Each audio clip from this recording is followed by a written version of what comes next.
one moment, there is something very mysterious about all of these things on all of these planets. By the way, even the Sun, I believe, at 19.5, and even our own Earth. Is that correct, Richard? What do we have at 19.5 here on Earth that would be...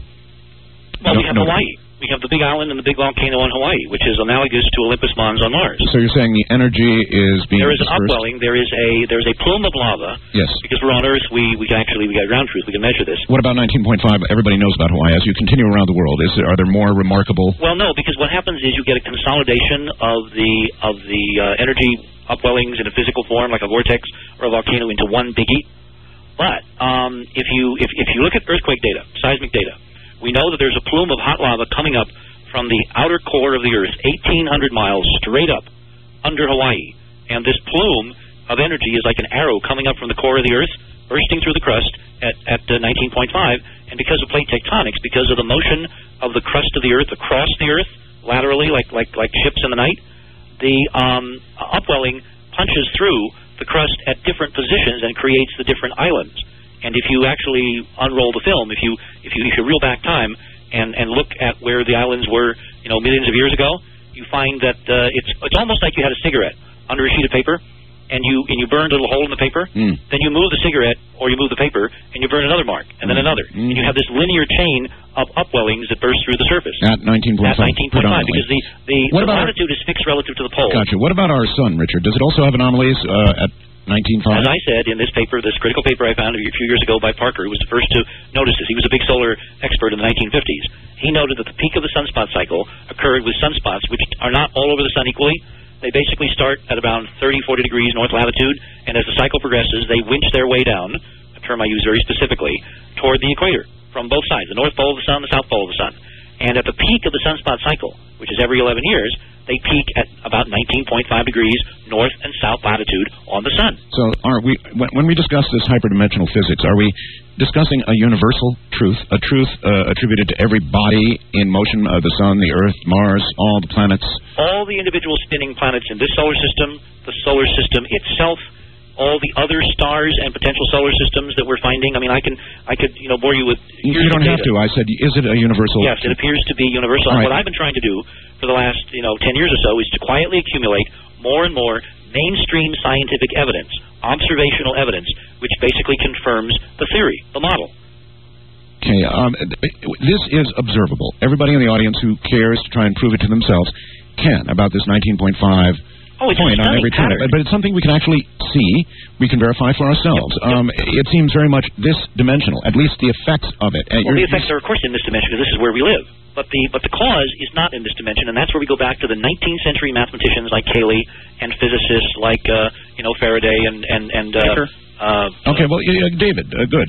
Maxwell is the other guy. Maxwell, yes, all right, fine. David, again, you were a student of Richard's. You read his book. You obviously are on fire about... A distant student. The meaning of all of this. We never talked until a couple of years ago. That's correct, yeah. But, I mean, in the middle of all this is big stuff. Where do you fit? Kind of give me an idea. Well, what I basically saw was that there was room for the hyperdimensional model to expand. And Richard works on a number of different areas of inquiry, all of which are very important, very fruitful. And I've pretty much chosen to focalize on just the physics.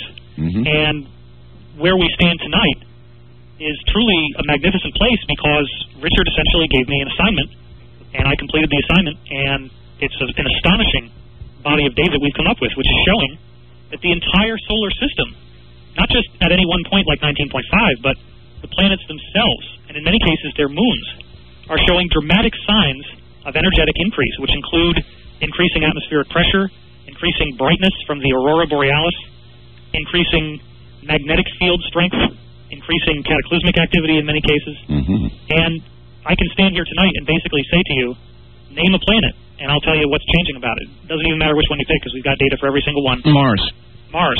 From the mid-1970s to 1997, on the Hubble telescope website, director of NASA at the time, Dr. Don Savage, said that between the late 1970s and 1997, Mars had developed clouds, had lost most of its dust, and had picked up a surprise abundance of ozone. Now, one of the things we're talking about in this model has to do with the emergence of this charged energy, like ozone, or plasma, as it's called, this luminous sea of electrons and protons. This is a sign in this new model of a higher degree of energy that's bleeding through to the third dimension. The The Mars Surveyor probe was orbiting Mars in 1997 and encountered in one area a 200% increase in the atmospheric pressure from what was expected there.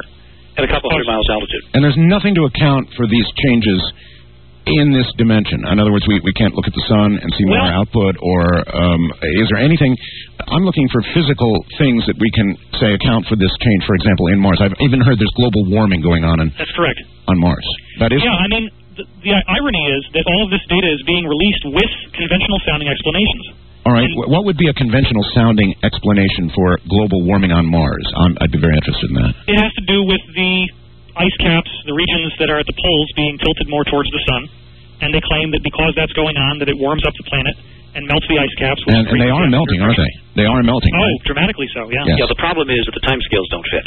There is something on Mars, on Earth, and many other planets called obliquity shifts. The tilt of a planet's spin to its orbit around the sun is called its obliquity. Yes. For the Earth, it's 23.5 degrees. For Mars, it's 25 degrees. For Jupiter, it's around 3 degrees. For Saturn, it's about 27. You know, you all see models of the solar system where you have these little canted planets rakishly tilted to the orbit around the sun. Absolutely.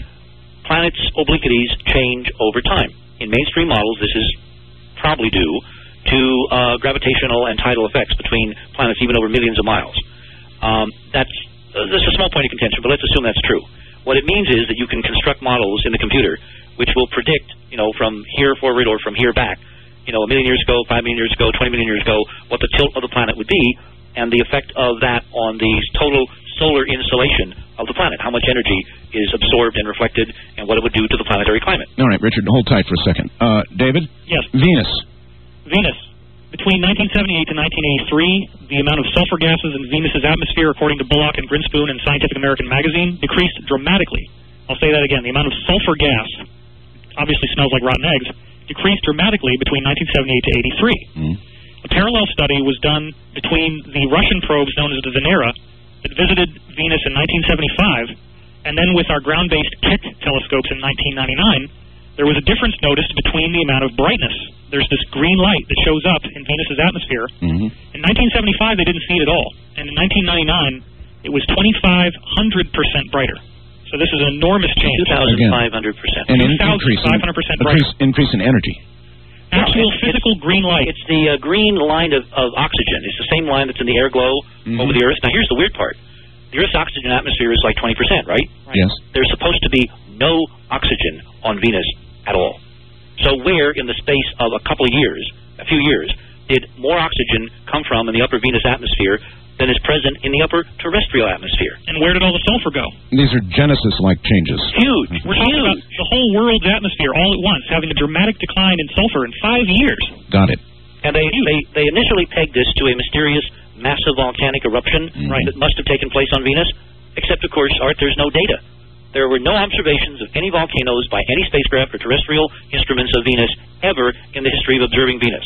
They simply waved their magic wand, this is the NASA guys, and said, oh, it had to be a volcano, because what else could it be? Right. The problem in science is the what else could it be. This is what Gene Maloff was fighting against, because the what else is what leads us to new territory, new discoveries, and new progress.